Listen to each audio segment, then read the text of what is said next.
Recomendable, y Eduardo García Serrano con una referencia y un brindis clarísimo a tu padre.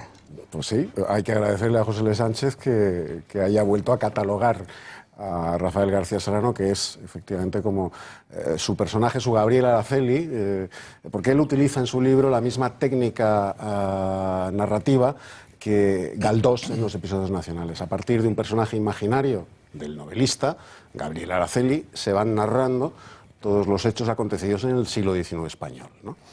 Bueno, pues en su novela hace exactamente lo mismo, es una novela histórica y a partir de ese personaje imaginario, ese periodista que a través de los textos de mi padre llega a la historia de la Guerra Civil, pues va narrando toda la historia de Santiago Carrillo, del Partido Comunista, de sus implicaciones directísimas, por supuesto, en Paracuellos del Jarama, en el asesinato de estos 202 camaradas de Carrillo del Partido Comunista, incómodos para Moscú.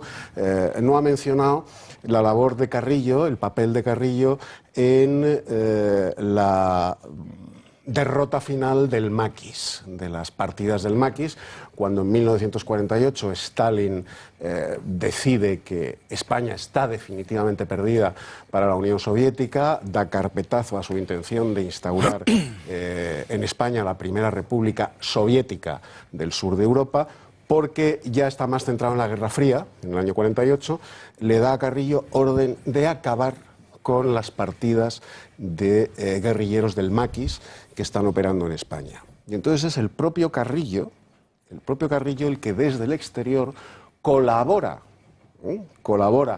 con el ejército español, denunciando por dónde entran las partidas de guerrilleros, cuáles son sus líneas de abastecimiento, dónde están establecidas, dónde tienen que recoger nuevos efectivos.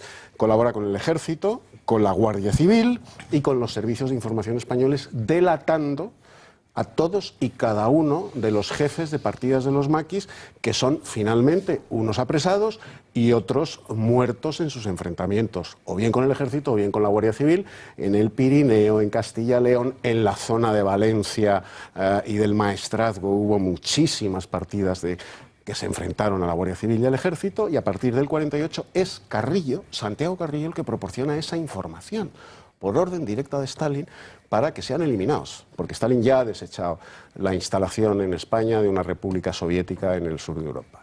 Participa, como él cuenta muy bien en la novela es maravillosa, participa en el desarrollo y ejecución, el desarrollo de la trama y la ejecución final a manos del comunista español Ramón Mercader, de León Trotsky, por orden de Stalin en México.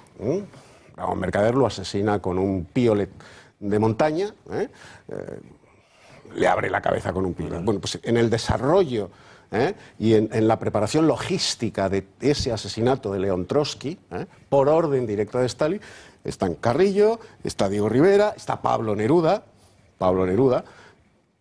grandísimo poeta y grandísimo miserable, como ha dicho el autor José L. Sánchez. Si hay 20 personajes de conducta verdaderamente deleznable en el siglo XX español, uno de esos puestos honorables lo ocupa Pablo Neruda, sin duda de ningún género, y sin menoscabo de la calidad de su poesía. Ojo, se puede ser un genio de la literatura, un genio de la poesía, un genio de la pintura, como Diego Rivera, y tener una conducta verdaderamente canalla. Fernando, como historiador, ¿algo que te haya llamado la atención de lo que nos ha contado José L. Sánchez? Bueno, me han llamado la atención muchísimas cosas. Creo que ha sido una entrevista la verdad que muy intensa, y casi cada frase que nos ha contado el señor Sánchez pues tenía verdaderamente algo que revelar en ese sentido, ¿no? A mí me gustaría hacer alguna consideración, porque vamos a ver, el comunismo no es una alternativa, no es una posibilidad más, una fuerza a la que agarrarse o a la que elegir en un panorama democrático. El comunismo es una religión política.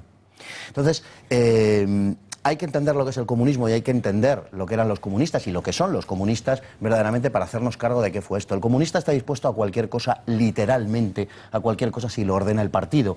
Y esto quizá nos explica mucho de lo que decía el señor Sánchez, incluyendo la eliminación de los familiares propios, incluyendo la eliminación de hijos, de padres, de hermanos. Esto no importa. Si es útil para el partido, no importa que sea justo o injusto, porque ese concepto no existe en el comunismo. Lo importante es que sea útil para el partido, eso se ejecuta.